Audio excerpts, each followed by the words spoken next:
era makumda kamera pamwe kudala Mutasa ndizvo ndio chikwadi chakafane munhu ari batsiro marambatsiro pamusoro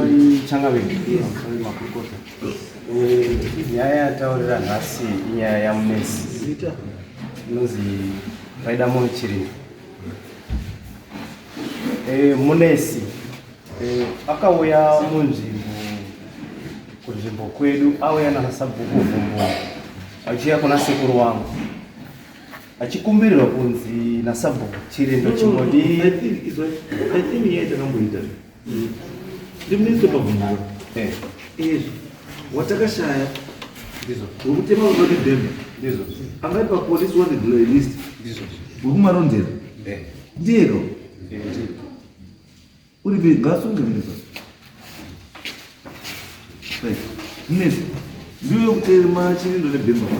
ndini ndakamutema. Yes, matema what happened after? Nyaya uyu mukomana uyu uri kuita zvekunyepa ari kunyepera imani. Nyaya yakambotongwa 2006 kwamambo ikapiwa judgment. Zvakazi iwo wabva wabviswa waya yanga wakoke mushure mekurwisana kwatataitana pakwacho wakapwanya dzimba dzoti izvozvizvi zviri mushishiku wako right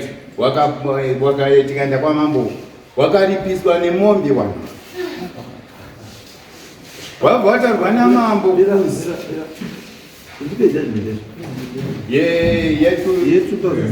ye2006 anaopo ndakauya iwe kune makore mangani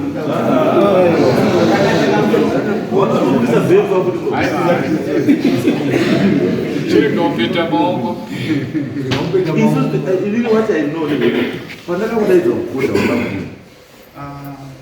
handina kuzvinzwa pandakadaidza kuti nyaya yedu pandakadaidza last time hauna kuuya ndozvandizvei chakamira isusu yes ndosaka ndaiti nyaya yendimiziva was 2006 andina ndimaura saka kufunga kwako kuti nyaya yeBhemba ndechizvinhu zviziva pane apo takamboya mukati mukambotitoka yanga iri chii yanga iri yemunhu ikaitwa inspection ikaitwa inspection mukati painspection mawindana painspection tikatawindana andika then after mawindana ndobva zvachinja uyu akazouya izotaura nyaya yekuti kwazi ndiri paWanted nemaPolisi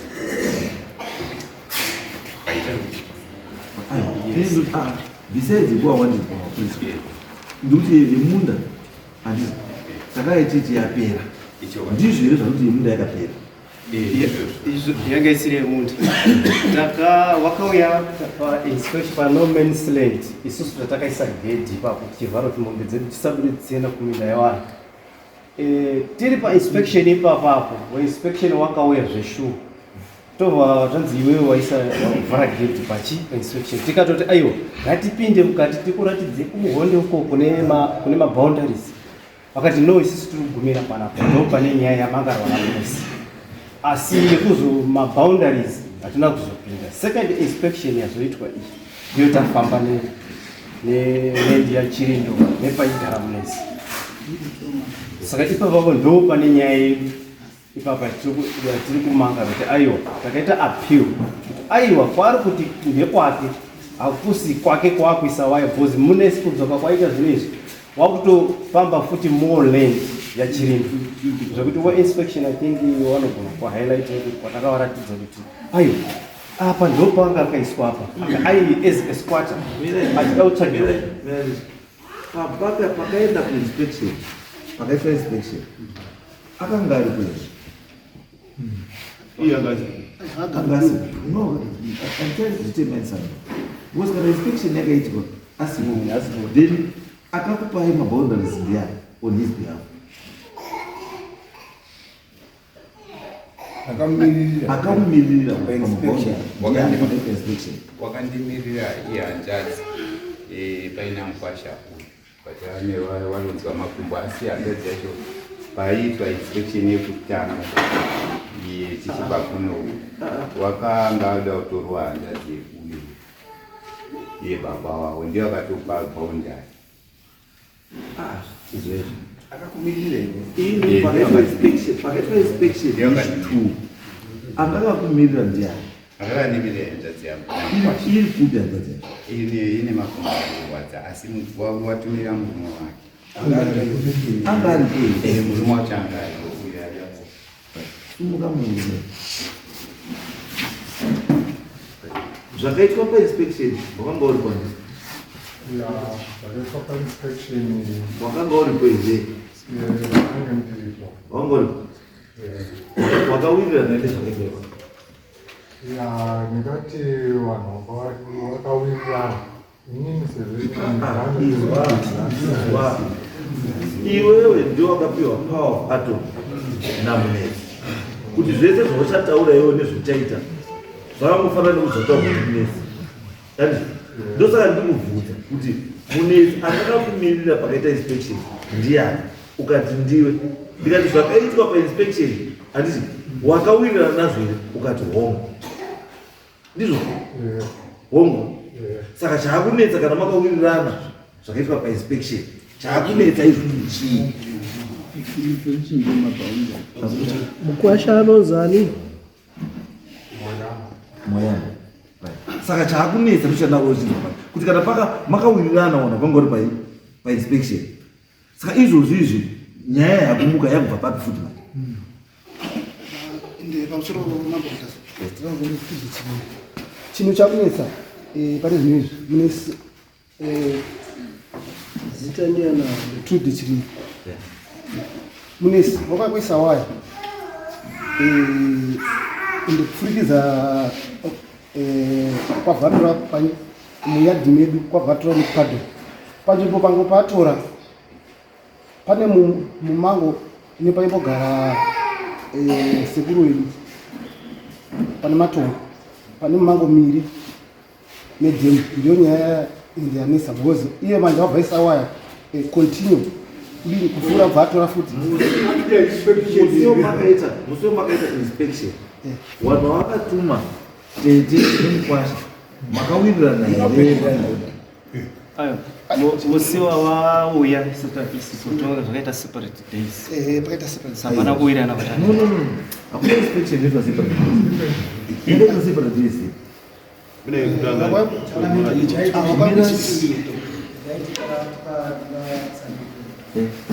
inspection yekutanga yakaitwa inspection yechitatu vakazobata kuti akazosvika ona munesi pasina takangotenderera hedu tichingoratidzwa pati one party yanga isiripo tichiona saka mangwana makuseni ndakamborikwei andinotoenda kubanko mangwana makuseni handogona kumene mangwana makuseni tiendai ipapo both parties dziripo muratidze zvinhu zviri chii zviri proper chaizvo zvawakawirirana nepawasiri kuita sei because right now kwakuda ishu yekuti uyu waenda kufenza matongo nedhemu nepadhock angamugona saka turi you need to know those things muchiona imi kuti zveshuwa matongo here then sabhuku maneighbors they should be there chiendai muite izvi mangwana 8 o'clock yes vakomana avo vada kutora ngeroto yakarekesa baba wavo chaivo baba wavo ini ndinonzi mukombo ndiwo akataura kwamambo kukopa kutanga zvikazi munesi nachirimo mugani wacho ichi kagwisi karipo 2006 zvadare ndiwo akapa decision kwamaboko ndinoti muchienda ini watatovhudza pane pasina kuti mubatira zvakanaka andre kana muchiti 2006 ndiye akapa what do you mean mira What do you mean kuti ndiye akapa isu tutaura nyaya boundary? How then maizopiwa boundary sei na chirindo? Muruza ndikota zvamutaura handiti kutaura zvamuzvinyowani. Ndiri kuti this is it's a boundary issue. Handiti boundary issue nonzi we agreed na baba wao kuti boundary it now makes sense to me. But mukati mimi baba wao ndiye akapa boundary. It means the boundary rakaitwa without your consent. You are not part of that. You are only told. Ndozvazvinotaura makangotaurirwa kuti mugano uri apa, but imimi manga musipo padiscussion yacho yeboundary. Ende kuti sei awazoita simba rekukutaurirai boundary kana anga asiriye muridzi wenzvimbo. Yes. Ipapo ndikagona kuti ndanyangadza kuti asi chiripo chacho ndinoziva ngechekuti iwo semunhu akasunzwa akataura kuna kuzvipupurira wakazvipupurira kuti iwe ngei wazoenda kuonesa vana munesi kusvika muzoni akazvipupurira kuti aiwa isusu pekupedzisira akatoti namunesi tinoganirana nekarupo saka ndo pakazoti mambo apa akazoti paiti iwe munesi kana uchigona imimi isai boundary yekuti ringonga richioneka iwe chiri ndogara uri kwako uyo munesi uigara uri kwako muchikwidza makapambula ini ndoda zvinhu zviri sensible. Muruzo murutaura imi kuti mambo akati isai mugano uri visible. Handiti imi muruti imi mugano wanga uri porukohwa rwizi, then mamuda kuisa sei visible mark parwizi panetsa ngoti avo vari kukontinya kuramba wachipira. Saka ini ndakazofunga kuti batika munoisa kafenzi kumhiri kwe takatoisa fenzi wakapisa ngombe yako kurwizi kumhiri kwechi kana muruti mugano rwizi ini kana kuisa fenzi unoisa kumhiri kwerwizi kusaidi kwani kwako haucross chi kana wautocross rwizi wautocreate dispute. Ini ndandina aiwa ini handina kudaro zvekuti izvozvi zvika ini hangu ndira kunyatsotaura pachena kumberi kwenyu mambo kuti wakomana awa watoda zvekuita zvekuru ndo pane ndokatirwisa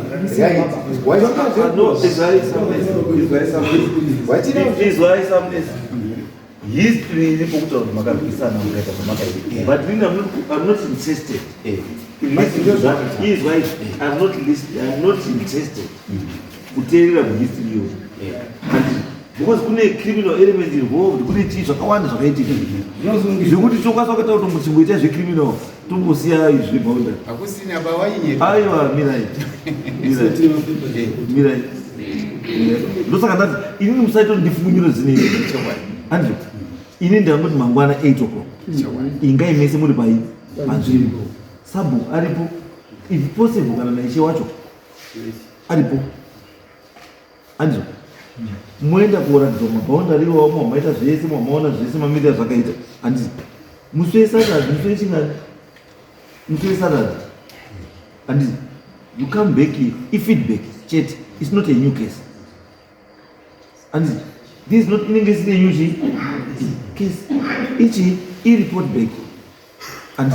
zvatopera tobva tatita decision pane apo ndatorongosimba but ifeki handisida kuti vakangoziva pane apo ndakanyeperwa pana zinzuzagwa kumapurisa iyo tati hazvinei nezvandokutaura kana ndakautsvaga kumapurisa ndokutsvaga kumapurisa sinomukutorere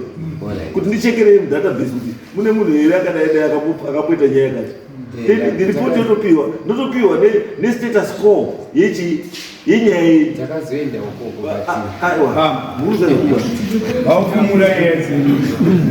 ndati awa hawanditauri kuba kuti iwe wakaita zvakati ukasumba. Ini ndinongoenda ndonopiwa rekodi yekwawakasumba, ndiwe inonitaura status yekuti munhu uyu paakasumba akadai akaripa akadai akapinda mujeri kwegore rakati 5 years akaseva akadai kana kuti munhu uyu paakatongwa akabva apiwa bail ndobva aapuskonda up to now uri palist i100%. Inini ndoita sei ndo saka ndikuti kuti izvo siyai hazvisei zvenyu zvada kuti muende kuita mangwana 8 endai paboundary mangwana ndina ishe sabhuku wakomana wangu varipo nemaneighbors then issue yobvadii. Next question.